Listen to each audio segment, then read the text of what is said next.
Revision करने का सबसे बेस्ट तरीका होता है एनसीईआरटी के लाइन्स से ही रिवीजन करना। लेकिन अगर आप एनसीईआरटी रीडिंग की वीडियो भी देखते हैं तो उसमें एक्सप्लेनेशन नहीं होती और सिर्फ रीडिंग करने के कारण वो वीडियो बोरिंग लगती है। अदर वन शॉट वीडियो से अगर आप रिवाइज करते हैं तो उसमें डायरेक्ट एनसीईआरटी की लाइन्स मिसिंग होती है और वो ज़्यादा टाइम लेती है।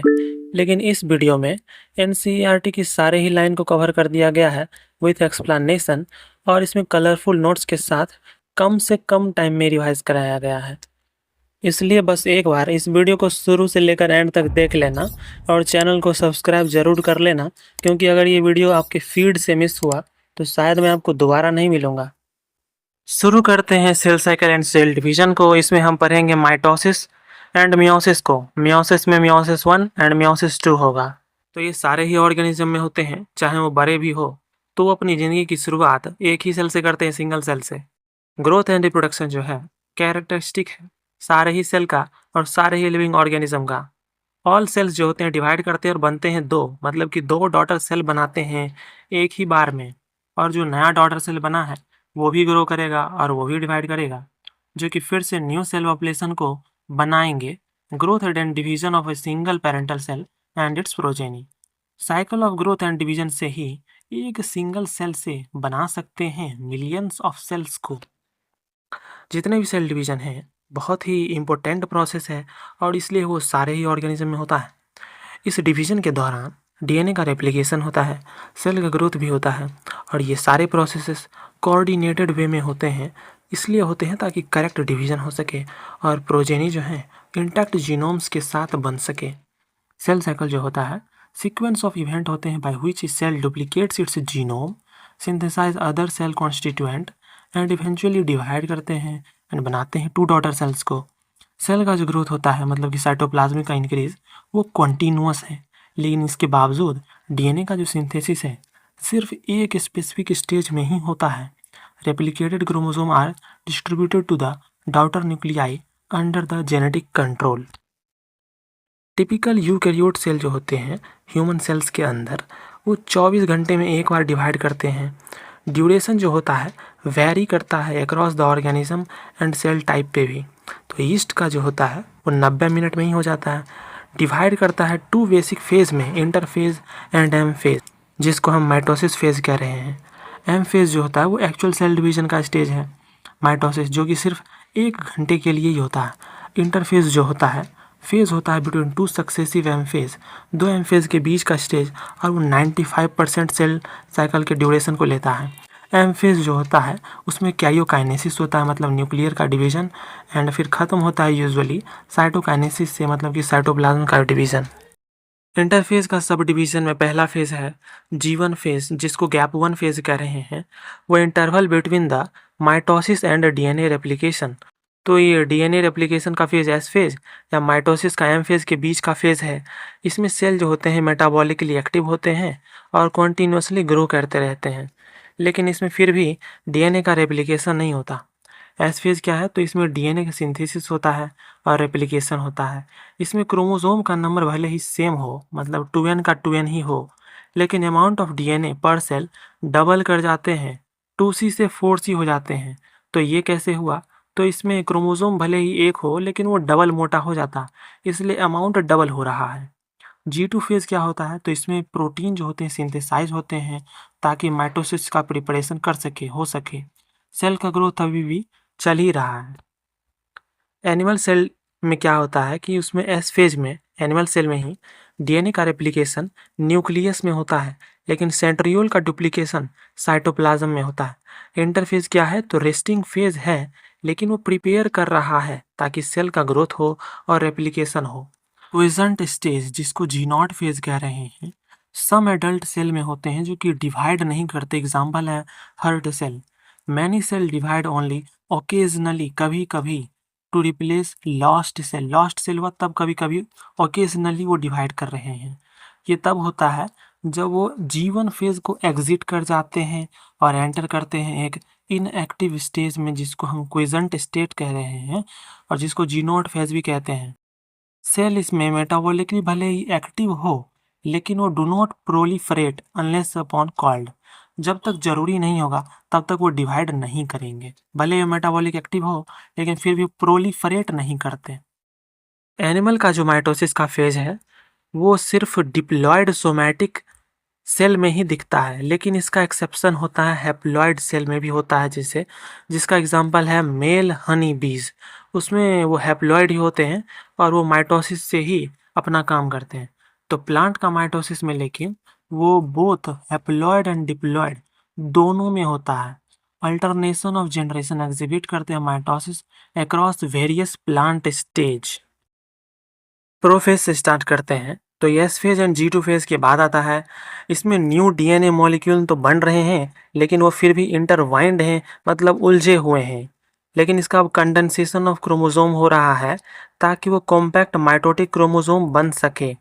सेंट्रोसोम जो कि पहले ही इंटरफेज में डुप्लीकेट हो चुका था, अब वह अपोजिट पोल अलग अलग मूव कर रहे हैं। क्रोमोसोम जो होते हैं उसमें 2 क्रोमैटिड्स होते हैं लेकिन अटैच करते हैं एक सेंट्रोमियर पे। हर एक सेंट्रोसोम जो कि अपोजिट पोल पे चला गया था, अब वो रेडिएट आउट कर रहा है, निकाल रहा है माइक्रोट्यूब्यूल को, जिसको हम एस्टर कहते हैं। 2 एस्टर को और स्पिंडल फाइबर को साथ में मिला दो तो उसको माइटोटिक apparatus कहते हैं। प्रोफेज के एंड में कोई भी गोल्जी कॉम्प्लेक्स, ER, न्यूक्लियोलस या न्यूक्लियर मेम्ब्रेन दिखाई ही नहीं देता अंडर माइक्रोस्कोप। सेकेंड फेज आता है मेटाफेज। तो ये तब होता है जब complete disintegration of nuclear envelope हो चुका है। अब क्रोमोसोम जो है साइटोप्लाज्म में है, ना कि न्यूक्लियस में। कंडेंसेशन कंप्लीट कहाँ पे हुआ? तो मेटाफेज में ही हुआ। स्टेज होता है, मतलब एक ऐसा स्टेज है जिसमें हम क्रोमोसोम को मॉर्फोलॉजी जो होता है, बाहर से कैसा क्रोमोसोम दिखता है, उसको इजीली स्टडी कहाँ करेंगे? तो मेटाफेज में ही करेंगे। स्मॉल डिस्क शेप स्ट्रक्चर जो कि सेंट्रोमियर पे होता है, सरफेस पे होता है, उसको काइनेटोकोर कहते हैं और इसी से स्पिंडल फाइबर आके जुड़ता है। हर एक क्रोमोसोम 2 क्रोमैटिड से बना हुआ है, तो ऊपर से जो स्पिंडल फाइबर आता है और नीचे से जो आता है वो वही काइनेटोकोर पे आके जुड़ता है। प्लेन ऑफ अलाइनमेंट जो होता है उसको मेटाफेजिक प्लेट कहते हैं। की फीचर क्या है? तो स्पिंडल फाइबर जो होता है अटैच करता है काइनेटोकोर पर क्रोमोसोम के और मूव करता है स्पिंडल इक्वेटर को, मेटाफेजिक प्लेट जो बना रहा है, और वो एक अलाइनमेंट में होते हैं। तीसरा फेज आता है एनाफेज का। ऑनसेट ऑफ एनाफेज, एनाफेज की शुरुआत में ही जो मेटाफेजिक प्लेट पे क्रोमोसोम थे अब वह टूट रहे हैं, एक ही साथ टूटते हैं। जो 2 डॉटर क्रोमैटिड थे अब वह डॉटर क्रोमोसोम बन चुके हैं, जो कि फ्यूचर में डॉटर न्यूक्लियाई भी बनेंगे और इसका माइग्रेशन 2 अपोजिट पोल में हो रहा है। हर एक chromosome move away from the equatorial plate, इसलिए कहते हैं कि सेंट्रोमियर जो होता है उसका डायरेक्शन पोल की तरफ है। सेंट्रोमियर जो है वही लीडिंग एज पे है और उसकी जो आर्म्स है वो पीछे लहरा रही है। सेंट्रोमियर जो होती है स्प्लिट करती है, क्रोमेटिड सेपरेट होते हैं और क्रोमेटिड अपोजिट पोल की तरफ जा रहे होते हैं। चौथा और फाइनल स्टेज जो कि कैरियोकाइनेसिस का है, उसमें क्रोमोसोम जो है रेस्पेक्टिव पोल अपने अपने पोल्स में जा करके अब डिकंडेंस हो रहे हैं और लूज कर रहे हैं अपने इंडिविजुअलिटी को डिस्क्रीट एलिमेंट में, और अब वह दिखाई भी नहीं दे रहे। हर एक सेट क्रोमेटिन मटेरियल का अपने 2 पोल्स में जाके, अपने अपने पोल्स में जाके कलेक्ट हो चुके हैं। अब न्यूक्लियर इन्वेलप बनने लग रहा है, जिससे हम कह सकते हैं कि 2 डॉटर न्यूक्लियाई का बनना हो रहा है हर एक पोल में। अब nucleolus, Golgi complex and ER भी है, अब वो भी बनने लग रहा है। न्यूक्लियस का डिवीजन के बाद अब साइटोकाइनेसिस होगा, सेल का भी डिवीजन होगा। माइटोसिस से क्रोमोसोम का सेग्रीगेशन तो हो चुका है, लेकिन जब डिवीजन करते हैं सेल का तो उसको साइटोकाइनेसिस कहते हैं। एनिमल सेल में फरो बनता है जो कि बाहर से बनता है प्लाज्मा मेम्ब्रेन में, बाहर से डीप जाते जाते वो सेंटर में जाके जुड़ जाता है और 2 सेल को बना लेता है। लेकिन प्लांट में ऐसा नहीं कर सकते क्योंकि उसके पास सेल वॉल होता है जो कि इनएक्सटेंसिबल होता है, इसलिए वह सेंटर से स्टार्ट होता है और बाहर की तरफ जाता है। New cell wall begin with a simple precursor जिसको सेल प्लेट कहते हैं, जो कि रिप्रेजेंट करता है मिडल लैमेला को और बनाता है 2 एडजेसेंट वॉल। ये प्लांट सेल में हो रहा है। Organelles like mitochondria and plastid distribute हो जाते हैं टू डॉटर सेल्स में। सिंकाइटियम क्या है? तो karyokinesis not followed by cytokinesis, जिससे बहुत सारा न्यूक्लियस मल्टी न्यूक्लिएटेड कंडीशन बन जा रहा है। एग्जाम्पल होता है liquid endosperm in the coconut. Mitosis और इक्वेशनल डिवीजन का सिग्निफिकेंस क्या है?